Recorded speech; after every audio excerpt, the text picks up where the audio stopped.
Hello everyone, how are you doing? I hope you all are doing safe, happy and enjoying this time.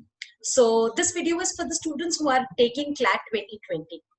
अब CLAT 2020 में नया pattern आया है, बहुत सारी नए चेंजेस उसने किए हैं, तो इस वीडियो में मैं ये डिस्क्राइब करूंगी कि अब when there is hardly 2 weeks to go to exam, अब आपकी स्ट्रैटेजी क्या होनी चाहिए.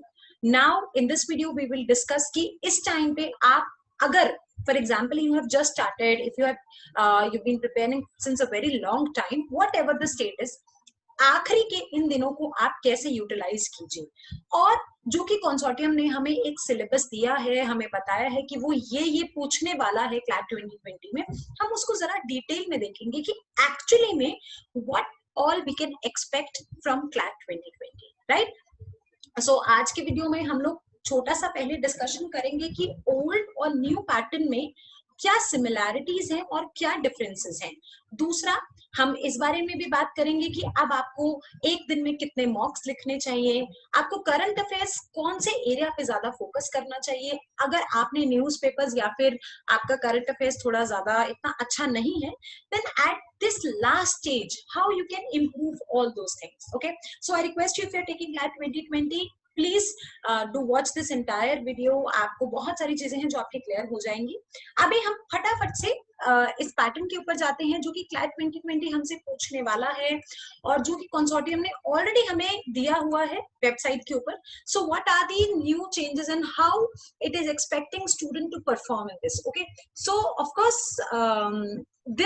these last days need to be utilized in a very amazing manner. तभी आप लोग 22 अगस्त को बहुत अच्छे से परफॉर्म कर पाओगे, क्यों, because 2020 has already brought a lot of what I say surprises to everyone. So let's start with that. What exactly the pattern which is given by consortium, क्या उसने कहा है कि क्या नए पैटर्न में होगा. आई एम श्योर कि अगर आप पेपर देने वाले हैं तो आपको ये सारी बेसिक बातें पता ही होंगी, फिर भी मैं आपको थोड़ी सी क्लैरिटी दे देती हूँ और अच्छे से. सो ये कह रहा है कि इस बार 150 क्वेश्चंस होंगे. हर बार 200 क्वेश्चंस होते हैं, 150 क्वेश्चंस होंगे. 2 घंटे का पेपर होगा, मतलब कि टाइम में कोई चेंज नहीं आया है. पहले भी 2 घंटे का होता था, अभी भी 2 घंटे का पेपर होगा. 150 क्वेश्चंस एंड 150 मार्क्स, ठीक है. And 0.25 would be the negative marking, that is 1/4. पहले भी यही होता था, अभी भी वही है. अच्छा, अब ये देखते हैं कि इसने मुझे एक अप्रोक्सीमेट नंबर ऑफ क्वेश्चंस दिया है. ये वाले सारे सब्जेक्ट्स में से सब्जेक्ट का नाम बिल्कुल सेम है. This is the similarity. जो पहले होते थे वही अभी है almost. Okay, except the quantitative techniques उसने कुछ चेंजेस कर दिए हैं एंड नॉमेनक्लेचर के साथ खेल रहा है. ऐसा कुछ बड़ी बात नहीं है. तो हम जरा ध्यान से समझते हैं क्या कह रहा है कि इंग्लिश लैंग्वेज में से it might be asking 28 to 32 questions, current affairs और general knowledge में से 35 to 39 questions, again legal reasoning में से 35 टू 39 क्वेश्चंस. ये पहले भी यही करता था कि इन दोनों एरियाज को, मतलब कि लीगल को और करंट अफेयर्स और जनरल नॉलेज को बहुत ज्यादा इंपॉर्टेंस दिया करता था. जब 200 नंबर का पेपर था तब भी आप देखिएगा कि सबसे ज्यादा वेटेज इन्हीं दोनों एरियाज को मिलता था. Same it has done similar in this time too. So the logical reasoning के अंदर 28 to 32 questions, same as of English, and the least priority and the least weightage is given to the subject जो कि पहले mathematics, algebra, arithmetic, quantitative technique, आप कुछ भी उसको कह लीजिए. The one major similarity which is kept is कि परसेंटेज जो है वो बिल्कुल सेम है. जो पहले परसेंटेज था सब्जेक्ट्स का वो बिल्कुल सेम है. आप देखिए, पहले अगर 200 नंबर का पेपर आता था, 20% that is 40 questions were asked from English. Similarly बिल्कुल सेम परसेंटेज इसने जो पहले थी वही अभी है. तो इसका मतलब है कि इसके लिए सिर्फ नंबर ऑफ क्वेश्चंस रिड्यूस हुए हैं, बाकी और कुछ भी. Not the proportion of the subjects which is going to ask, neither the time, nothing has been changed. Now if you understand strategically कि इसने नंबर ऑफ क्वेश्चंस ही क्यों सिर्फ रिड्यूस किए हैं, वो अभी हम लोग डिटेल में देखते हैं. जब हम एक एक सब्जेक्ट के बारे में बात करेंगे तो आपको समझ आएगा कि एक्चुअली इसने सिर्फ नंबर ऑफ क्वेश्चंस क्यों रिड्यूस किए हैं, बाकी और कुछ भी रिड्यूस क्यों नहीं किया है. तो एक एक करके जरा सब्जेक्ट्स पे देखते हैं ताकि आपको प्रेपरेशन में बहुत हेल्प मिल सके. सबसे पहला subject which is had chosen is English language. English language के अंदर जरा ध्यान से समझिएगा, आप मेरे साथ देखेंगे तो आपको बहुत अच्छे से समझ आएगा। ये कह रहा है कि पैसेजेस देगा आपको, ठीक है, मतलब कि सिनोनिम इंटरनिम डायरेक्टली वन वर्ड ऐसी चीजें नहीं पूछेगा, आपको सिर्फ और सिर्फ पैसेज देगा जो कि अबाउट 450 वर्ड्स का होगा ईच। इसका मतलब है एक पैसेज नहीं आएगा, मल्टीपल पैसेजेस होंगे, each passage could be about 450 words. Okay, now ये बोल रहा है और जो कि कंटेम्प्रेरी और हिस्ट्री और हिस्टोरिकल सिग्निफिकेंट फिक्शन और नॉन फिक्शन राइटिंग से भी हो सकता है। यदि आप वेबसाइट के ऊपर जाते हैं कंसोर्टियम की, तो उसने मॉक पेपर दिया हुआ है, आप जाकर उस मॉक पेपर को देखिए, उसके अंदर आप देखेंगे ना कभी तो जो उसने मॉक दिया है इंग्लिश लैंग्वेज को, जो पैसेज दिया है आप उसको वर्ड काउंट में डालेंगे, it will be exact 450 words. So इसका मतलब है कि वो चाहता है कि आप रीडिंग करना अच्छे से सीखिए, आपके कॉम्प्रिहेंसिव स्किल्स अच्छे से हो। तो वो सिंपल बता रहा है कि एक पैसेज जो होगा वो आप 5 से 7 मिनट में पढ़ सकते हैं। हालांकि it can depend on the pace of learning from each student to student, but approximately वो 12th स्टूडेंट के would be the standard of 12th standard, मतलब कि एक 12th क्लास का बच्चा जो कॉम्प्रिहेंड कर सकता है, जो पढ़ सकता है, जो उसकी वोकैबुलरी होती है वो एक्सपेक्ट कर रहा है, ठीक है। सो अब ये कह रहा है read and comprehend the main points discussed in the passage. So अब ये क्या क्या चीजें चाहता है आपसे, यदि आप मॉक के ऊपर जाएंगे आप देखेंगे उसने कैसे क्वेश्चंस पूछे हैं। वो चाहता है कि आप उस पैसेज को ऑथर के पॉइंट ऑफ व्यू से पढ़े, आपका जो कॉम्प्रिहेंशन हो कि ऑथर का राइटिंग स्टाइल क्या है, ऑथर की टोन क्या है, ऑथर कहना क्या चाहता है, या फिर इसके अंदर मतलब it won't be the unseen passage which we used to do in schooling like 8th और 9th क्लास के अंदर आपको अनसीन पैसेज दे दिया और नीचे क्वेश्चन दिया और आप वही आंसर ढूंढ रहे हैं, you mark it. No, it won't be like that, it will be a very different way of learning and comprehending things. Okay, so you need to have a very amazing comprehensive skills and reading ability. अगर आपको पढ़ते पढ़ते बोरियत हो रही है then I'm sorry, CLAT 2020 will not serve you.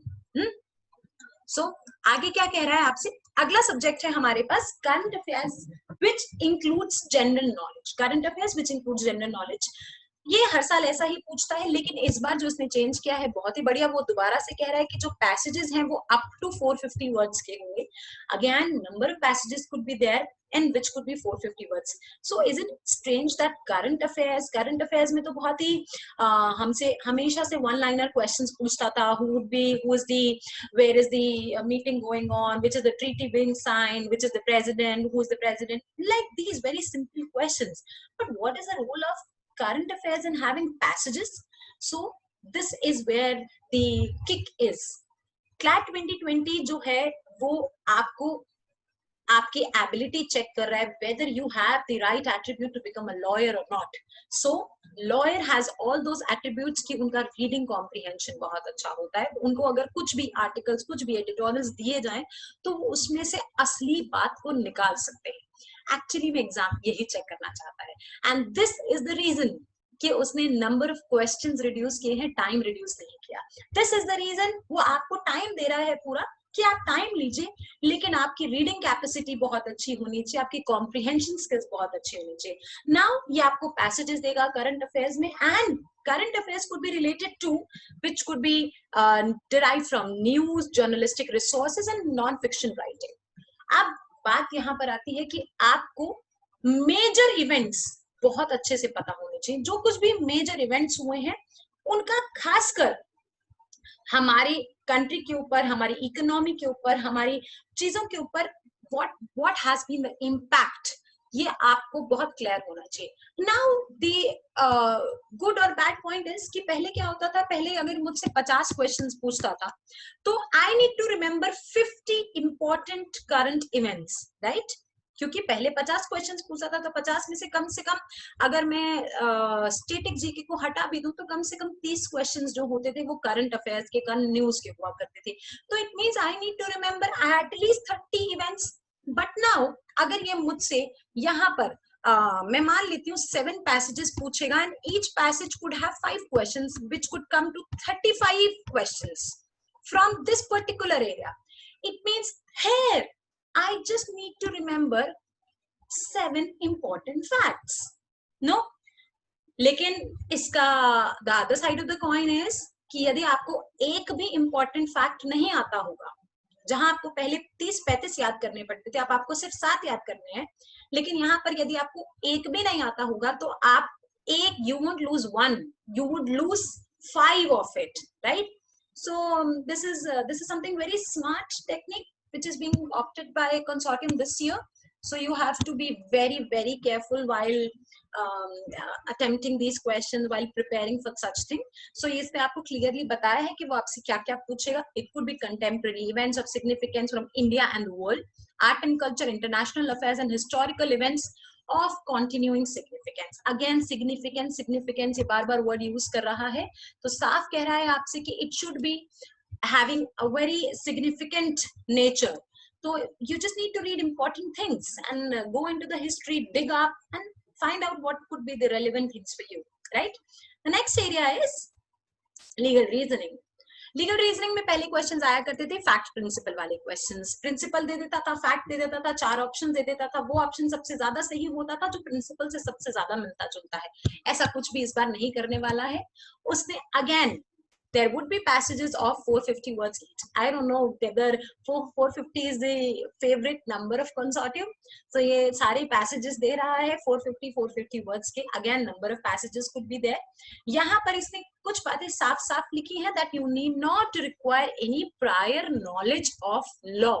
मतलब आपको लॉ की एक्स्ट्रा नॉलेज की जरूरत नहीं है. आप यदि बेसिक प्रिंसिपल्स भी, जनरल प्रिंसिपल्स, प्रपोजिशंस भी लगाएंगे गिवन फैक्ट सिनेरियो पे, जो कि किसी भी अवेयर सिटीजन को पता होने चाहिए. Like I also know that even if I'm a layman, not a lawman, then I also know that assaulting somebody is bad thing, murder is an offense, and the basic thing that this is a theft and this is a robbery, and all those very normal things that violating any of the contract is not right. So even if you apply general principles, then of course you will be able to give the right answers.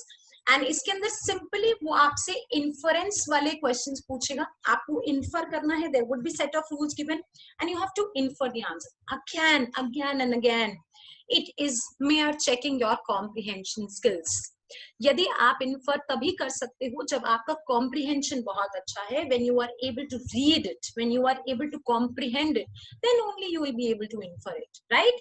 Apply such rules and principles to various facts and situations. Understand how changes to the rule and principle may alter their application to the various fact situations. Again, you have to treat yourself that you are the one who is doing all this, and apply the general principles that you are already an advocate or already a practicing person or a lawman, not a layman, and then apply those principles. You will be landing up to the right answer. Okay, this is legal reasoning. Logical reasoning.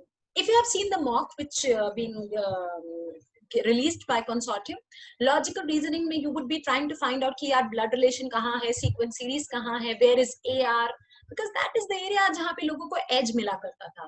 लेकिन इस बार ऐसा कुछ नहीं है. इस बार वो आपसे सिर्फ और सिर्फ क्रिटिकल रीजनिंग पे ज्यादा फोकस कर रहा है. आपके क्रिटिकल एनालिसिस ज्यादा दिख रहा है. अगेन यहाँ पे वो आपको क्या देना वाला है? Passages. So if you would see कि अभी हम 4th सेक्शन पे आए हैं और चारों ही सेक्शंस में सिर्फ और सिर्फ पैसेजेस दे रहा है. तो यदि आपकी पढ़ने की क्षमता धीरे है, पढ़ने की क्षमता नहीं है, तो this is the time, last days कि आप बहुत ज्यादा पढ़ें. Pick up some good books, pick up some novels, pick up something that which would actually do not make you think that, oh God, I'm feeling sleepy while I'm reading. That is the area where you need to work on. Okay, so again it would be giving you a number of passages which would be drawing relationship, analogies, all these things would be there. So argumentatives, inferences, again inferences. So passages को कैसे infer करेंगे और उसके अंदर आप किस तरीके से अपनी reasoning लगाएंगे, critical reasoning लगाएंगे ताकि आप सही जवाब पे आ सके. And the last area is quantitative techniques. Quantitative techniques is nothing. आप लोगों ने 10th क्लास में ग्राफ्स पढ़े थे, पाई चार्ट पढ़े थे, हिस्टोग्राम्स पढ़े थे, ये सारी चीजें हैं, वही पूछेगा. तो आपको ऐसा नहीं है कि कोई फॉर्मूलाज बेसिकली याद करने हैं. बस 10th क्लास में हम लोगों ने बेसिक बहुत सारे ऐसे चैप्टर्स पढ़े थे जैसे कि रेशियो प्रपोर्शन है, इसने लिखा भी हुआ है साफ साफ, ratio proportion, basic algebra, mensuration, statistical estimations. ये सारी चीजें जो हमने 10th में पढ़ी थी, इन्हीं को अप्लाई करते हुए वो आपको ग्राफ्स दे सकता है, प्रपोजिशंस दे सकता है, टेक्सचुअल पिक्टोरियल ड्रामेटिकल रिप्रेजेंटेशन दे सकता है जिसको डिराइव करके आपको सही जवाब में आना है। तो आपका percentage, ratio proportion, profit and loss, algebra, mensuration, ये सब अच्छा होना चाहिए। Just go and brush up these concepts. ये सबने 10th क्लास में पढ़ा है। So irrespective of the fact what stream you belong to, irrespective of the fact कि आपका मैथ्स कैसा है, you just don't need to worry. Okay, so there could be one graph and it could have multiple questions depending on one graph only. तो अगर आपने एक graph को solve कर लिया है, you will be able to come up to the multiple answers, so you do not need to worry on that point. So these are the major 5 areas जो कि फोकस करने वाला है वो. Now the big question is that what would be the right strategy now? How many number of mocks you should attempt, what should be the areas, the current affairs you should focus on, and all these questions. So the number 1 question is that कितने मॉक्स आपको देने चाहिए। देखिए आज से हम hardly 20 दिनों पे बैठे हैं जब पेपर है, तो नाउ द क्वेश्चन इज कि एटलीस्ट आपको ऑल्टरनेट डे एक मॉक अटेम्प्ट करना चाहिए। तो मतलब अभी से लेकर एग्जाम तक कम से कम आपको 10 मॉक्स देने हैं। आपको एक जो दिन मिलेगा बीच में, इस दिन हमने मॉक लिखा, और एक जो दिन आपको मिलेगा बीच में, this day has to be utilised to analyse what you have performed. जितना मॉक लिखना इंपॉर्टेंट नहीं है, उससे कई गुना ज्यादा उसका एनालिसिस इंपॉर्टेंट है। आप उसको एनालाइज कीजिए कि which are the areas you are still weak at. कौन से ऐसे एरियाज हैं जो आपका ज्यादा समय ले रहे हैं? क्या आपको रीडिंग में प्रॉब्लम आ रहा है? क्या आपको लॉजिकल रीजनिंग में प्रॉब्लम आ रहा है? क्या आपको लीगल रीजनिंग में प्रॉब्लम आ रहा है? Which are the areas? Invest that alternate day, that particular day, into the analysis. Invest that day in rigorous improvement, and then on the next day attempt another mock. Again invest the entire time in the analysis, then again attempt a mock. So this should be the right strategy. Back to back. Just fasten your seat belts and ready for the takeoff, because ये time अगर आपने सही तरीके से invest कर लिया, there will be no look back, absolutely no look back. So the second question is कि current affairs कहाँ से पढ़ें? जैसे कि आपने देखा भी कंसोर्टियम ने भी साफ साफ लिखा है कि वो आपसे सिर्फ सिग्निफिकेंट इवेंट्स के बारे में बात कर रहा है. देखिए what I can tell you is from my own experiences that it is not important कि आप क्या पढ़ें, it is very very important कि आप क्या ना पढ़ें, because most of the time is being invested on the things which are absolutely irrelevant. So you have to take care that कि आपको कौन कौन से एरियाज हैं जो स्किप करने हैं, कौन कौन से इवेंट्स हैं, कौन कौन सी चीजें हैं जो कि एक्चुअली बहुत सिग्निफिकेंस रखती हैं. तो जब आप मॉक्स लिखेंगे भी ना, तब भी आपको समझ आ जाएगा yes this is a very important event. So in one particular important event it could ask you 5 particular questions, could ask you multiple questions, जिसमें से हो सकता है कि एक क्वेश्चन पैसेज में से हो, बाकी क्वेश्चंस कहीं और से हो. मतलब कि वो क्वेश्चन हो सकता है इंडिया से, जैसे एक मॉक में क्वेश्चन पूछा गया था यूएस की इम्पीचमेंट, यूएस के प्रेसिडेंट की इम्पीचमेंट के बारे में. तो उसने पहले 2 क्वेश्चंस तो थे वो तो पैसेज से पूछे थे. तीसरा जो क्वेश्चन था वो ये पूछा था कि ये जो पैसेज में हम इम्पीचमेंट की बात कर रहे हैं, ये इम्पीचमेंट इंडिया के कॉन्स्टिट्यूशन में कौन से आर्टिकल में लिखा है. तो अब आप ये बात समझिए कि ये जो तीसरा क्वेश्चन है, ये क्वेश्चन इंडिया के कॉन्स्टिट्यूशन में किस आर्टिकल में लिखा है. तो it is not related to the passage, but it is definitely related to your knowledge. So you have to understand that this particular exam is no more a memory based paper, it is all knowledge based paper. You have to understand this thing, that you have to develop your knowledge. You have to come from a layman to a lawman, then only CLAT will serve you this year. And of course when I talk about number of mocks, we are already giving a lot of mocks to the students.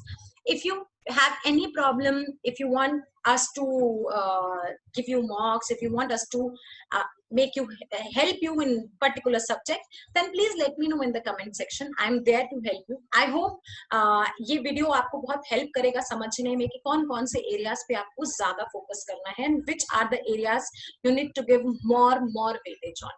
Please do write mocks. Mocks are the thing which will be the real game changer. So thank you so much. Please let me know if you need anything in the comment box. Thank you. All the best. Bye bye.